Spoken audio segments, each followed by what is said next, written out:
is Witchy Wednesday, and today we're going to cover protective things you can do without casting, because right now we're in the darkest half of the year. So we have the fall equinox, which is when the veil starts to thin, and then Samhain is when the veil is the thinnest, and it will continually be thin until the winter solstice. So I think like December 20th, 21st, and then that's when the light starts to return. Okay, so if I know that some of my audience here is of a different spirituality in which they do not believe in casting or doing any kind of witchcraft, what have you, whatever.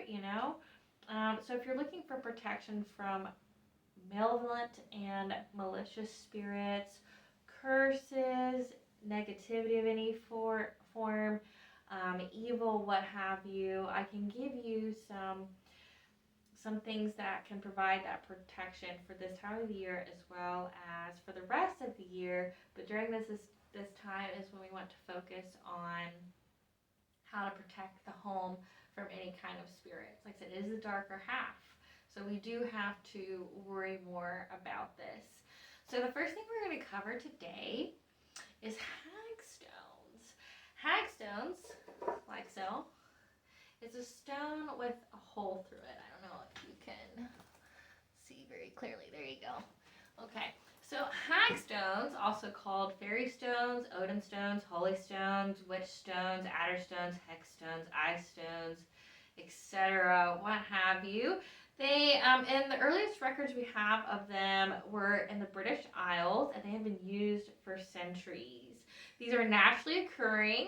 They have a hole right through it, created by nature due to the stone crashing together and a moving body of water. The action of running or moving water rushing past, as well as through the stones, causes the erosion that creates the hole. So the reason for why this stone will be considered magical in any sense is because magic cannot work on moving water, as well as it is believed evil cannot cross moving water. This stone uses the magical properties and protective properties of water, which makes it an effective protective shield. Okay, so if you did not know, magic, water magic is actually very protective magic. You can use water magic for a lot of things, but one of the one that I find the most useful and the most that has the most impact is when you use winter magic, which I will tell you how to do that in a video more towards that time. But water magic in itself is very protective. A lot of people use fire, or they use air, or they even use ground, like an earth, to cast their protective spells. But water is very efficient. Okay, and these hackstones are used for protection from people, from curses, from metaphysical dangers, from sickness, or any kind of negative force. I read that they've used them for fertility spells. I have never done so, but from what I've read, it says that they would use the hole here as kind of like a female opening, I guess. And they'd stick some kind of wood, like oak or something, in it, and they cast it into a moving body of water. Or the lover who wanted it would give it to another as a form of, like, I guess, like a love bond or a love spell. Wouldn't recommend that, but apparently it's been done that way. It's also been known to use to see fairies, the other world, the people on the other side. It said that if you put morning dew on the hole here, so like you go outside, get the grass dew, rub it on there, look through it, it says that you can see the fairies, so like the elementals and such like that. If you were going to use it for that purpose, I would highly recommend it. You do it during the twilight hours. So you've got from 6 to 9 a.m. and you've got from 7 to 9 p.m. That has been the time frames for me where I've noticed personally the most activity in my life was during those times. And that is when there's the in-between the in between of the light and dark. So if you want to use that, I would recommend doing it during those times. Some things to know about this, okay?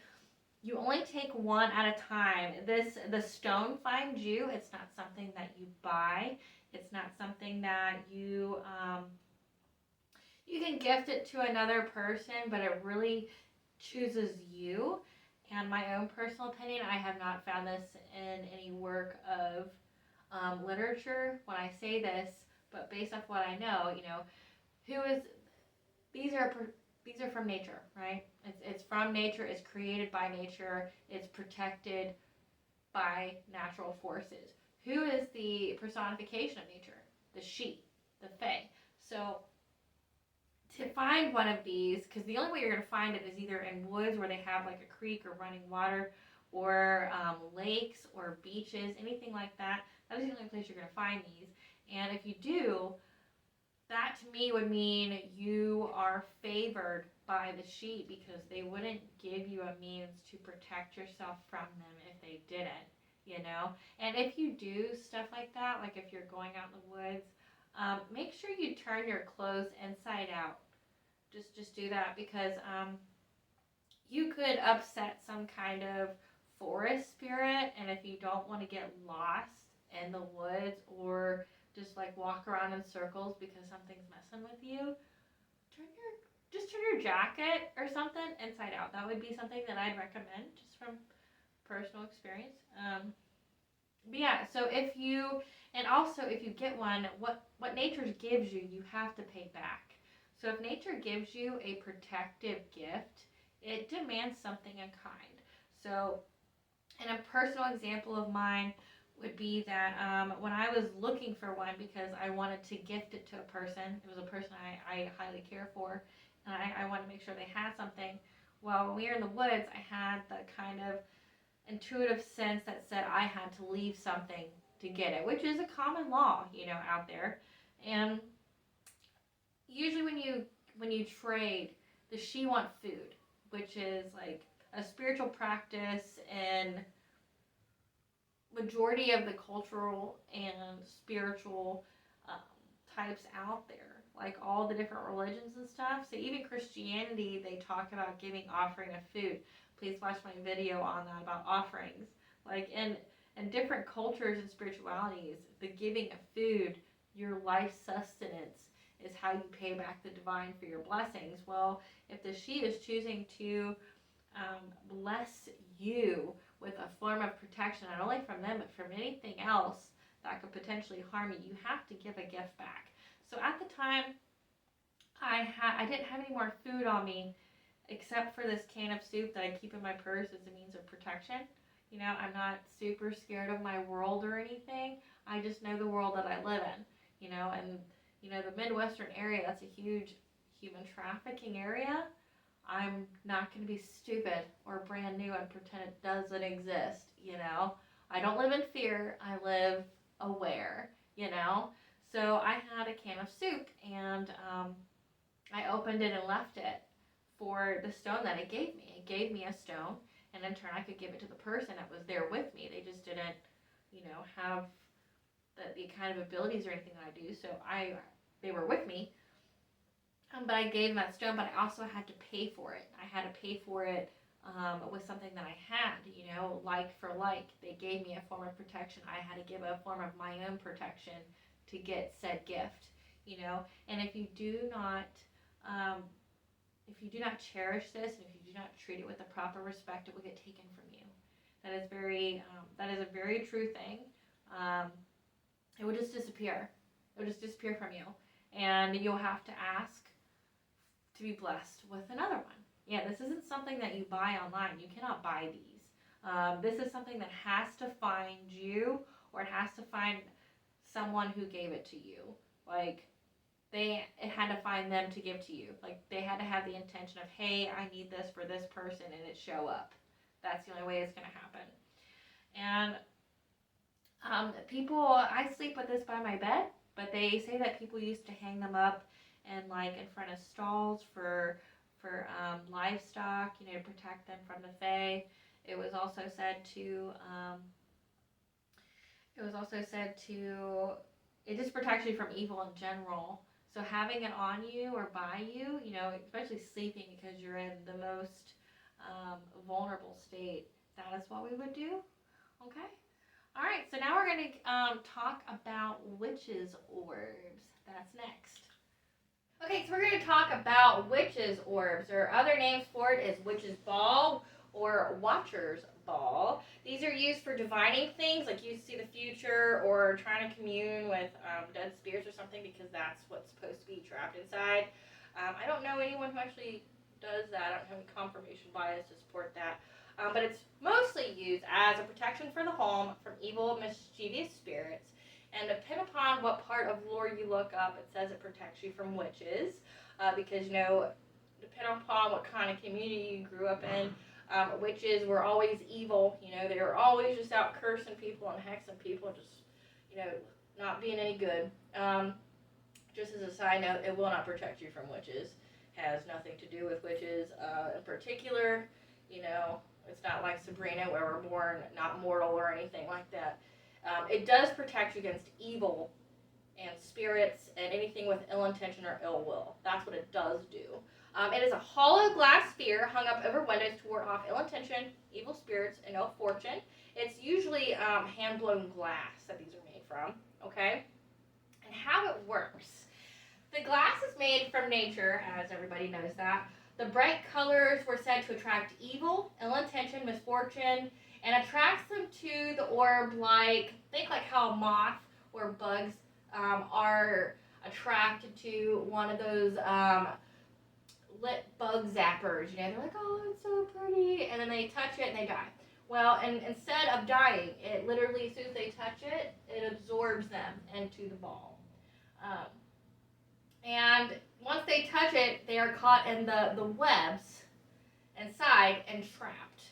So I have a tree of life in mine, and so the webs for the tree would be the webs that it's caught, that whatever is stuck inside there is where it's caught at, or the method to which it's caught. It also absorbs negative energy into the object. So if you have negative energy, it absorbs into the ball. Now, in history and in lore, it's primarily hung up in the eastern side of your house over a window cascaded from the ceiling. Now, my house, that is not where it is because of how my house is set up. This is actually the southern quarter of the house. The eastern would be this side, and the west would be this side, and the north this side. But because of how my house is set up, this is in the pathway to the back door, to the west window, to the north window, and to the eastern window, as well as the front door. So no matter where you're in, this is also the family room, so no matter what comes in here, the way the energy moves in my home, it would be guided here. But they say to put it just over a window. Now, we have the oldest accounts of this from 6 centuries ago in medieval Europe. It migrated from the British Isles and then to the U.S. into like New England. The oldest example that makes explicit reference to its magical protective properties is in the National Museum of Ireland, of an old sapphire blue glass to be suspended from the ceiling that dates in the 1800s. Interesting thing. So one of these things, these are great gifts to give people because if they do not practice or they do not cast, this is the ultimate protection for your home.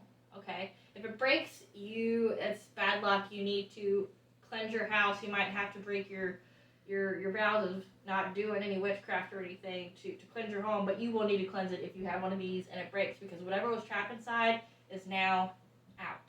And if you did steal your home, it's now trapped inside with you, so you will have to reseal your house again. But also, these also can be tiny, like ornaments, for like what we use for Christmas. And they actually were used for Christmas ornaments, as balls were hung from the tree to ward against people who were envious of the presents that were beneath it, or bad spirits, so like the Yule lads, the evil spirits that come down when there's the darkest night of the year, the winter solstice. So during those times, that is when people would use the ornaments. So I mean, we're not going to talk about all the ways Christianity and other religions have taken from paganism to support their ideologies, but we'll get into like say if you want to give someone something and you don't think that they would like the big witch's orb for it, they might like one way I was able to gift it was as an actual glass, or it has to be glass, can't be plastic, but it has to be glass, and they hang it from their windows or they hang it from their trees. And I would give those to people who didn't actually practice or believed in it or whatever. And it was like a goodwill gift. Like, I'm giving it to you knowing that, like, I'm trying to protect you. You don't know that it's actually got magical properties in it. You're just going to hang it up maybe for Christmas and take it down, or you're going to keep it up. In my case, the person kept it up all year and actually had the intuitive sense to hang it over their window, so they did what they were supposed to do. So now they have protection in their home. It's also found in history as witch balls, as garden ornaments. Example would be they had these long metal-looking sticks that they put in the ground. And they have the actual glass sphere sitting on top of them. We see this in the German and Austrian, I'm going to butcher this word, Kugel, so Kugel, placed in on wine poles and put into flower beds or on top of walls or fences. So the next thing we're going to get into is trees and herbs that are also protective that people have used primarily for Yule to protect their house against the evil spirits then. But it's also anything that you could possibly use to protect your house that you don't have to.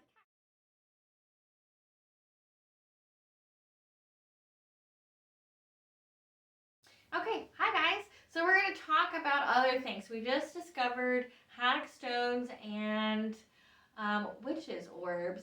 Now we're going to talk about other things that occur in nature naturally that can help protect the home and those who reside inside, and are also part of cultural practices, pagan practices at that, for Yule.